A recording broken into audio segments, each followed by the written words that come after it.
جو حبیب رب نام ہے، وہ جو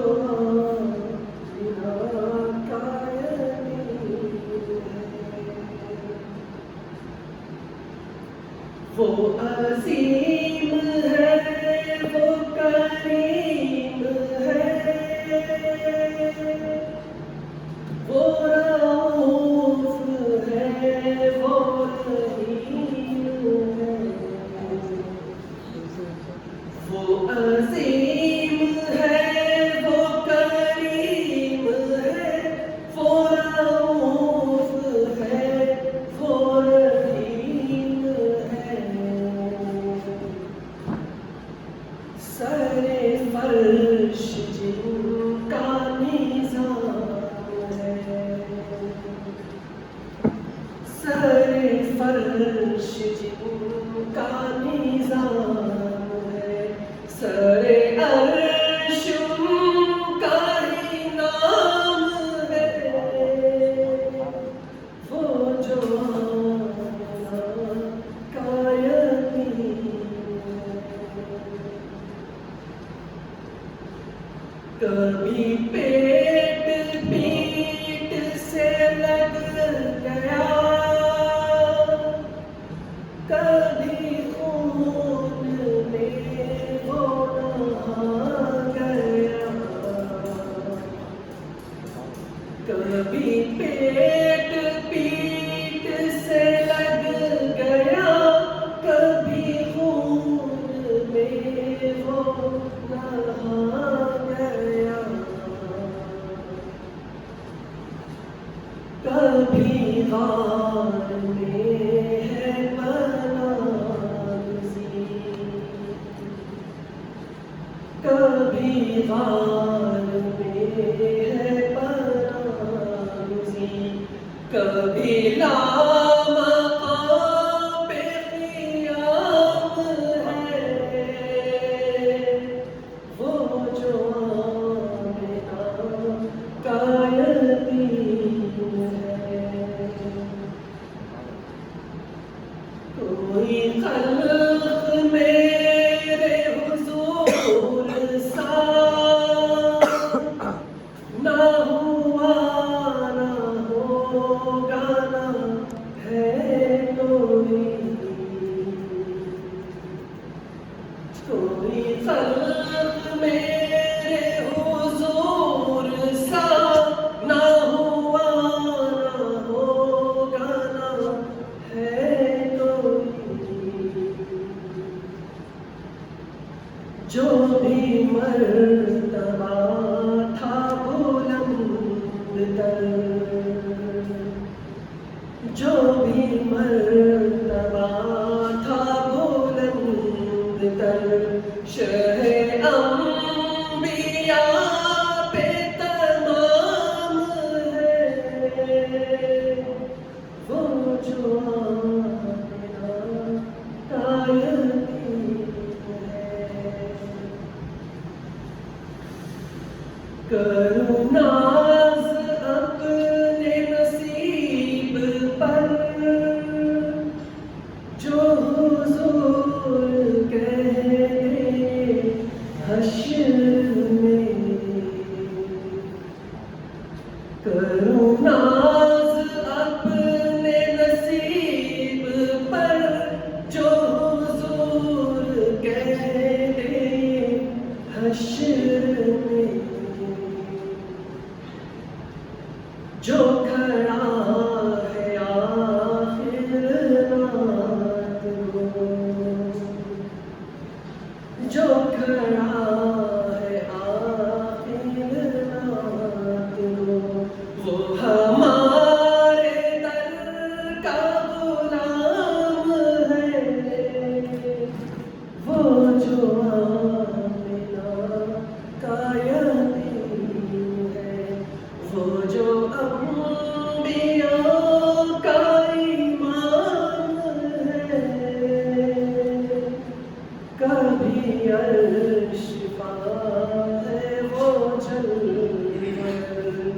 کبھی بوئیے پہ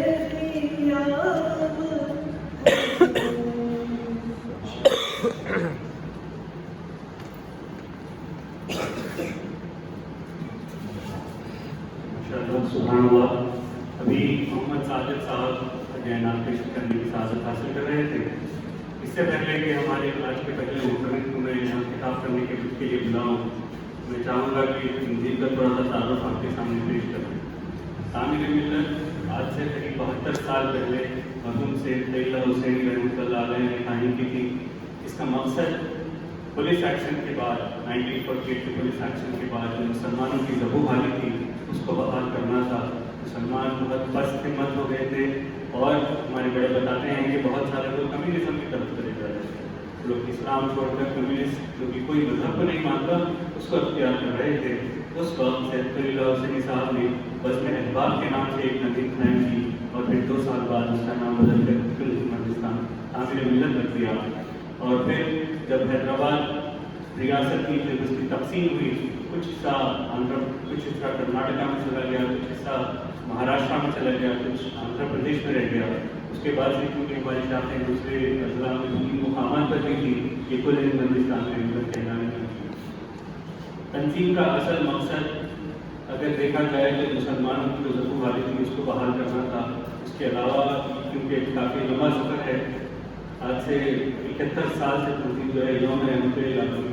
12 ربیع الاول بڑے ہی انداز میں بناتی جا رہی ہے. اس سال بھی انشاءاللہ 12 ربیع الاول کو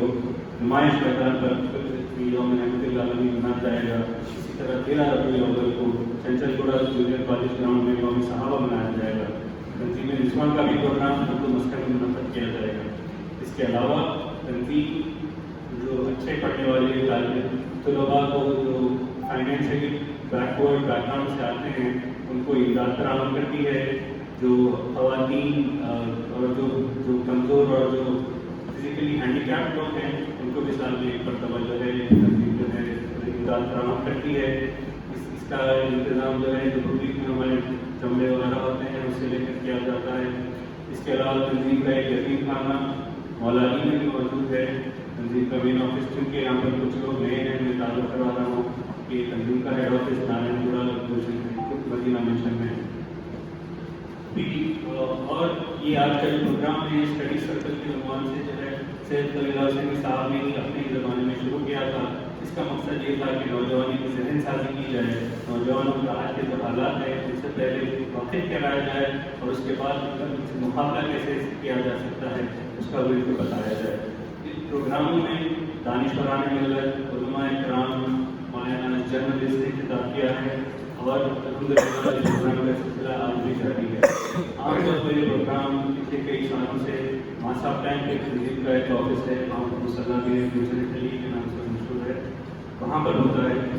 اور مگر کچھ وقت سے جو ہے ہمارے اصرار پر مہینے میں 1 یا 2 پروگرام پرانے شہر میں منعقد کیے جا رہے ہیں. پرانے شہر کی یہ دوسری مجلس ہے. پہلی مجلس 2 ہفتے پہلے یہیں اردو میں منعقد کی گئی تھی اور ہم کوشش کریں گے کہ یہاں پر منعقد کیا جائے تاکہ یہاں کے آس پاس کے جو لوگ ہیں ان کے لیے آسان ہو کے اس پروگرام میں شریک کرنا ہے، کیونکہ ماسا ٹائم بہت دور ہے، آنے سے لوگ تھوڑا تکلیف ہوتی ہے.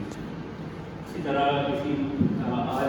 آج اتوار کے بعد اگلے اتوار سے یوم رحمت اللہ کے ضمن میں محافل سیرت کا انعقاد کیا جا رہا ہے. ہر اتوار کو ایک محفل 1 یا 2 محافل سیرت ہوں گی. اگلے اتوار کی جو پہلی محفل سیرت ہے وہ بعد نماز مغرب کلچرلی ماسا ٹائم میں منعقد کی جائے گی. 2 محافل سیرت اردو گھر میں بھی ہوں گی 3 اکتوبر اور 10 اکتوبر کو. 3 اکتوبر اور 10 اکتوبر کو دوپہر 2 بجے سے یہاں پر محافل سیرت کا بھی انعقاد کیا جائے گا. یہ چند باتیں تھیں میں نے سوچا کہ آپ کی گوشت گزار کروں. ابھی میں گزارش کروں گا جناب سید پروین قریشی صاحب نائب محتمد عمومی کل مجلس تعمیر ملت سے کہ وہ ہمیں خطاب کریں.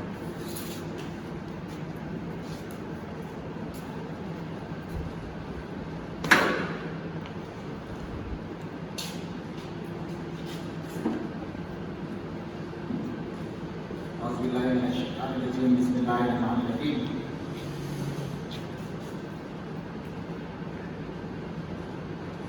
آج کے اس پروگرام کے کنوینر جناب معیز الدین صاحب،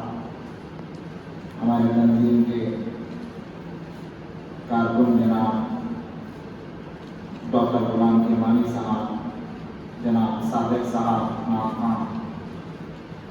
اور میرے سامنے بیٹھے ہوئے سامعین، السلام علیکم ورحمۃ اللہ وبرکاتہ.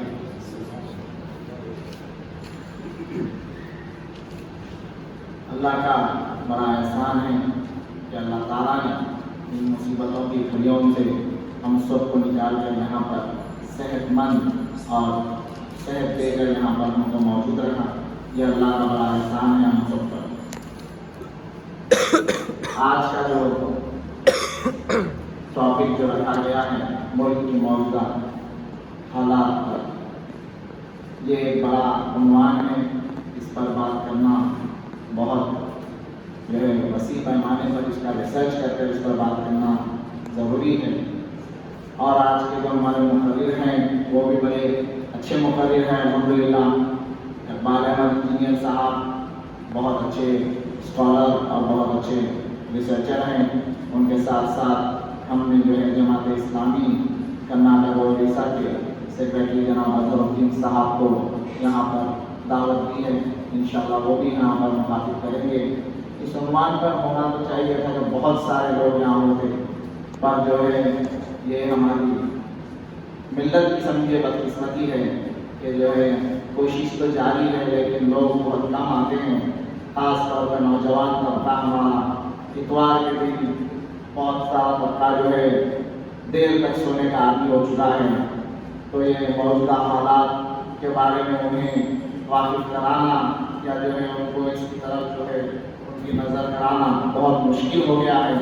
تو آپ لوگ اب میرے سامنے جو بیٹھے ہیں تھوڑے بہت بزرگ ہیں اور تھوڑے جو ہے نوجوان ہیں، لیکن جو طبقہ ہونا چاہیے تھا نوجوانوں کا وہ ابھی بھی جو ہے اس حالات کے باوجود بھی جو ہے بالکل واقف نہیں ہے کہ وہ کس طرف جا رہا ہے اور ان کو کیا ان کی ذمہ داری ہے، اس سے وہ واقف نہیں. ہمارے تعمیر ملت کی جو کوشش ہے وہ ہمیشہ یہی رہی ہے کہ تعمیر ملت ایسے پروگرامس رکھ کر جو ہے نوجوانوں کو موجودہ حالات کے چیلنجز سے کس طرح سے نمٹنا ہے اور موجودہ حالات میں مسلمانوں کی کیا ذمہ داری ہے، یہ تعمیر ملت ہمیشہ سے بتاتی آئی ہے. اس کے لیے سرکل کے پروگرامس رکھنے کا اصل جو تعمیر ملت کا مقصد ہے وہ یہی ہے کہ موجودہ حالات اور جو حالات بدلتے جاتے ہیں اس پہ جو مسلمانوں کو کیا کرنا چاہیے یہ مسلمانوں کو بتایا جاتا ہے. اس پروگرام کو کئی سالوں سے چلایا جا رہا ہے. میرے والد مرحوم محمد عبدالرحیم قریشی صاحب کا کہنا تھا کہ جو ہے چاہے کچھ 5-10 لوگ کیوں نہ اس پروگرام میں شریک ہوں لیکن یہ پروگرام چلتا رہنا چاہیے. ہو سکتا ہے کہ وہ 5-10 سے جو ہے 20-25 تک یہ پیغام پہنچے، پھر وہ 20-25 سے 50 اور 100 اس طرح سے یہ پیغام عام ہوتا ہے.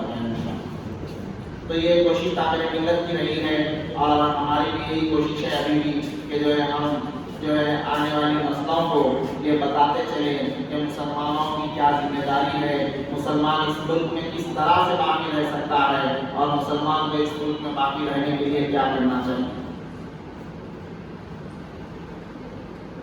سب سے پہلے میں یہ بتاتا چلوں کہ جو ہے آپ لوگ اس بات سے واقف ہیں کہ 2 سال کے عرصے سے ایک کووڈ کی لہر کی وجہ سے ملک میں جو ہے بڑی افراتفری کا ماحول ہے. ایک جو ہے کئی بڑے پیمانے پر جو ہے اموات ہو رہی ہیں اور جو ہے ہر گھر، میں کہوں تو غلط نہ ہوگا کہ تقریباً ہر گھر اس سے متاثر، ہر گھر میں ایک خوف اور جو ہے ہر گھر میں جو ہے ایک دہشت کا ماحول تھا کہ جو ہے کس طرح سے اس سے نمٹا جائے، کس طرح سے جو ہے اس کووڈ کی لہر سے جو ہے نمٹنا چاہیے. لیکن آج ہم دیکھتے ہیں کہ الحمدللہ اللہ کے فضل سے یہ جو کووڈ کی لہر ہے یہ خاص طور پہ حیدرآباد سے بہت دور ہے الحمدللہ. لیکن آج بھی یہ ماحول ہے، آج بھی جو ہے دلوں میں دہشت ہے کہ یہ کووڈ کی جو لہر چل رہی ہے. تو یہ اللہ کی طرف سے جو ہے ایک میں سمجھتا ہوں کہ ہم پر بھیجا ہوا ہو سکتا ہے کہ ایک عذاب ہے. اس کے لیے یہ عذاب اس طرح کا ہے کہ ہمیں چاہیے کہ اس عذاب کو ٹالنے کے لیے اللہ تعالیٰ کی طرف ہم جو ہے متوجہ ہو جائیں، اللہ تعالیٰ کی طرف ہم رجوع ہو جائیں تو شاید ہو سکتا ہے کہ اللہ تعالیٰ اس عذاب کو ٹال. آج جو ہمارے دلوں میں دہشت ہے، اس دہشت کو اگر ہم نکالنا چاہتے ہیں تو ہمیں چاہیے کہ ہم اللہ تعالیٰ کی طرف رجوع ہو جائیں. ایک واقعہ آپ کو میں بتاتا چلوں، ایک جو قصہ ہے آپ کو میں بتاتا چلوں کہ جب تاتاریوں نے جب بغداد پہ حملہ کر دیا تھا اور مسلمانوں کا خون بہا دیا تھا، تقریباً بہت زیادہ خون مسلمانوں کا وہاں بہایا گیا تھا، مسلمانوں کو تباہ کر دیا گیا تھا۔ تو اس وقت جو ہے تاتاریوں کی حکومت وہاں پر بغداد پہ ہو گئی تھی۔ جب جو ہے تاتاریوں کے جو بادشاہ ہے اس کی جو بیٹی تفریح کے لیے نکلتی ہے اور نکلتی ہے تو وہ دیکھتی ہے کہ ایک طرف ایک ہجوم، ایک طرف جو ہے چند لوگوں کا جو ہجوم ہے، تو وہ اپنے سپاہی سے دریافت کرتی ہے کہ بتاؤ وہ کیا ہے، وہاں لوگ کیوں جمع ہیں؟ تو سپاہی کہتا ہے کہ دیکھیے وہاں ایک مسلمان عالم ہے جو ہے اپنے قوم کے لوگوں کو کچھ بتا رہے ہیں۔ تو وہ جو تاتاریوں کی جو شہزادی تھی وہ کہتی ہے کہ بلاؤ انہیں یہاں پر، انہیں بلایا جاتا ہے، ان عالم کو بلایا جاتا ہے۔ آپ کے لیے میں یہ بتاتا چلوں کہ وہ حسن بصری رحمۃ اللہ علیہ تھے، انہیں بلایا جاتا ہے، ان سے کہا جاتا ہے کہ آپ کیا یہ نہیں جانتے کہ آپ کی جو ہے یہاں پر حکومت ختم ہو چکی ہے، آپ کو ہم نے تباہ برباد کر دیا ہے، اب آپ کس طرح کا جو ہے یہاں پر ایک مجمع جمع کر رہے ہیں، کس طرح کی آپ بات کیا کر رہے ہیں، آپ کو تباہ و برباد کر دیا گیا ہے، آپ کے لیے کسی کی مدد نہیں پہنچی، آپ کے اوپر ہم مسلط کر دیے گئے ہیں، آپ یہ نہیں جانتے۔ تو حسن بصری رحمۃ اللہ علیہ فرماتے ہیں کہ جو ہے شہزادی، کیا تم نے کبھی ایک بکریوں کے ریوڑ کو دیکھا ہے؟ ایک بکریوں کے ریوڑ کو کیا تم نے کبھی دیکھا ہے؟ تو وہ کہتے ہیں ہاں۔ تو اس سے پوچھتے ہیں کہ آپ بتاؤ کہ اس بکریوں کے ریوڑ کے پیچھے کسے لگایا جاتا ہے؟ تو وہ شہزادی کہتی ہے کہ اس بکریوں کے ریوڑ کے پیچھے ایک کتے کو لگایا جاتا ہے تاکہ وہ اس بکریوں کے ریوڑ کو، اس جھنڈ کو کنٹرول کرتے چلے، اور وہ کتے کی ڈر سے وہ جو بکریوں کا ریوڑ جو جھنڈ ہوتا ہے وہ ایک سمت ایک لائن میں چلتا ہے، ادھر ادھر نہیں بھٹکتا ہے۔ تو شہزادی یہ کہتی ہے، تو حسن بصری رحمۃ اللہ علیہ کہتے ہیں کہ اللہ کا نظام بھی اسی طرح سے ہے شہزادی، جب جو ہے ہماری قوم، ہماری ملت اپنے راستے سے بھٹک جاتی ہے اور جب ہم لوگ اللہ کی طرف رجوع ہونا چھوڑ دیتے ہیں اور غلط کاموں میں لگ جاتے ہیں، تو اللہ تعالیٰ ہم پر بھی ایسی ایک ظالم قوم کو مسلط کر دیتا ہے جو ہے کتے کی مانند ہمارے پیچھے لگ جاتی ہے، اور پھر ہم جو ہے اسی طرح سے جس طرح سے ہم چلتے تھے وہ راستے سے ہم بھٹک گئے تھے، وہ راستے سے بھٹکنے کی وجہ سے ہم پر یہ قوم مسلط کر دی جاتی ہے، پھر ہم لوگ جو ہے اللہ کی طرف رجوع ہوتے ہیں، اللہ سے توبہ کرتے ہیں گر گرا کر، تو پھر ہمیں اللہ تعالیٰ پھر سے ہماری حکومت قائم کر دیتا ہے۔ یہ اللہ تعالیٰ کا نظام ہے کہ جب بھی اللہ کی طرف ہماری قوم جب بھٹک جاتی ہے، رسول اللہ صلی اللہ علیہ وسلم کی امت جب بھٹک جاتی ہے، تو اللہ تعالیٰ غیر قوم کو مسلط کر دیتا ہے اور ظالم قوم کو ہم پر مسلط کر دیتا ہے، تاکہ ہمیں یہ بتایا جائے کہ تم کو اچھے دنوں میں جو ہے تم کو رکھا گیا تھا، تم پر سے کوئی تکلیف نہ ہو ایسا تم کو رکھا گیا تھا، لیکن اس کے باوجود جب تم بھٹک گئے تو تمہیں آج یہ محسوس کرانے کے لیے تم پر یہ قوم کو مسلط کیا گیا ہے کہ تمہارے اچھے دنوں میں تم نے اللہ تعالیٰ کو بھول گیا تھا، تو آج تمہیں ضرورت ہے کہ اللہ کی طرف پھر رجوع ہو جاؤ، یہ بتانے کے لیے ایک ظالم قوم کو مسلط کر دیا جاتا ہے۔ تو آج ہم دیکھتے ہیں کہ آج کے جو حالات ہیں ملک کے، یہ حالات بھی اسی طرح سے ہیں، مسلمانوں کے حالات سے ہم یہاں حیدرآباد میں بیٹھے ہوئے ہیں تو ہمیں یہ معلوم نہیں ہوتا کہ کس طرح کے حالات جو ہے ملک میں ہیں، کس طرح سے مسلمانوں کو ستایا جا رہا ہے۔ آپ دیکھیں گے کہ دور دور جو ہے نارتھ کی طرف جائیں گے تو راتوں میں بچوں کا نکلنا وہاں پر بڑا مشکل ہے، بچیوں کا نکلنا مشکل ہو جاتا ہے، ایسا ماحول وہاں پر بنا دیا گیا ہے کہ مسلمانوں کے خلاف جو ہے زعفرانی رنگ کے جو لوگ ہیں وہ جو ہے اپنی اشاعت میں اتنے وہ ہیں کہ جو ہے وہ مسلمانوں کی ہر چیز کو بدنام کرنے پر کھلے ہوئے ہیں، مسلمانوں کے بارے میں کی کوئی چیز بدنام کرنے کے بارے میں وہ نہیں سوچتے، ہر طرح سے مسلمانوں کو بدنام کیا جا رہا ہے، یہاں تک کہ آپ دیکھیں کہ اسکولز کے جو کتابیں ہیں اس میں تک جو ہے ہمارے خلاف لکھا جا رہا ہے۔ آپ دیکھیں گے کہ اورنگزیب رحمۃ اللہ علیہ جو ایک بڑے مشہور اور بڑے اچھے جو ہے شہنشاہ گزرے ہیں، ان کے بارے میں بھی جو ہے غلط انداز سے جو ہے لکھا جا رہا ہے کہ وہ ایک ظالم تھے، انہوں نے جو ہے ہندوؤں کی جو ہے مندروں کو توڑا تھا، جو ہے انہوں نے جو ہے ہندوؤں کو جو ہے تکلیفیں پہنچائی تھی، لیکن آپ لوگ غور کریے کہ وہ اورنگزیب رحمۃ اللہ علیہ تھے جن کی جو ہے بارے میں یہ باتیں جو بتائی نہیں جاتی کہ جب آپ کو معلوم ہوتا ہے کہ جو ہے ایک ہندو راجا کی ایک رانی جو ہے ایک مندر سے غائب ہو جاتی ہے جہاں پر وہ پوجا کے لیے جاتی ہے، تو وہاں سے وہ غائب ہو جاتی ہے، تو آپ اپنے دستے کے ساتھ